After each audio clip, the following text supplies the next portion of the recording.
Another issue that I think we're going to see increasing levels of investment taking place in is that, again, with renewables, you take the energy from where it's produced, whether that's hydro or wind, and that energy has to be moved to where it's consumed.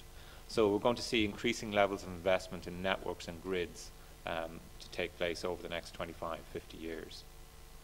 And that's, again, a core part of our business in SSE, building grids and networks to supply energy to customers. Again, touching briefly on some of the more, I suppose, leading edge technologies that we're involved with in the Highlands and Islands area. To talk first about one that's right on the frontier of what's possible in terms of offshore wind farm development is the Beatrice development out in the North Sea, being built in 45 meters water depth using 2 leading edge turbines, 5 megawatt units. And I think actually the development took place on shore not too far from here in terms of putting together 2 of the turbines, in fact. This is kind of a prototype learning by doing.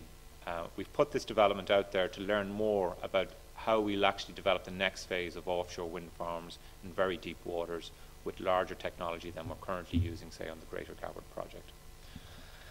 Other 2 developments you see down below are wave and tidal devices, the Oyster and the Neptune. And this is, again, investing in embryonic technologies, which we hopefully will see as being the new wealth creators over the next 25, 50 years in the Highlands and Islands areas. Currently, through the Aquamarine subsidiary, we have a 50% investment in both of those technologies. And again, we want to prove this technology, develop it, and then go on to develop the resources that are available around the coast on the Highlands and Islands in terms of both tidal and wave technology. So what does that actually mean? If you could look back the previous 5 years and look forward to the future 5 years, 2 things. The scale of investments that SSE is making is rapidly increasing. And, so if you go back 5 years ago, we would have invested of the 2.6 billion that we put in capital projects. We invested something of the order of 500 to 600 million. Of the 6.7 billion that we're spending over this 5-year program, 46% of that is going to go into renewables. That's around 3 billion. It's almost a 6-fold increase in the level of investment that we're putting into renewables from where we were the last 5 years to the next 5 years going forward. One of the areas where we face major challenges, though, is on the customer side.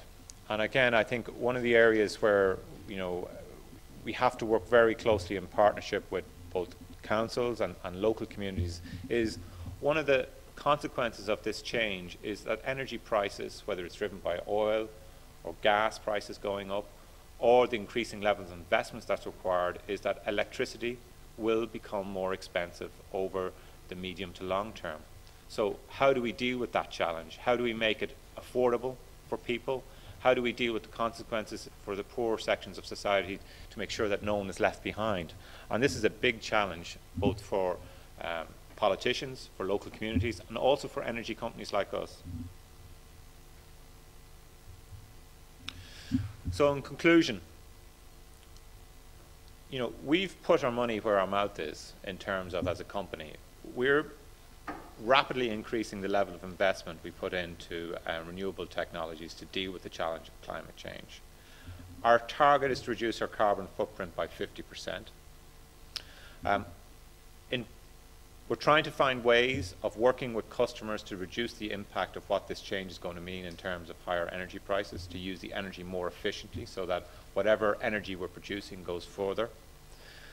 I think one of the key messages I would have for the forum here is that we're open to work in partnership with local communities, with the council here in the Highlands, to find ways to actually facilitate this change.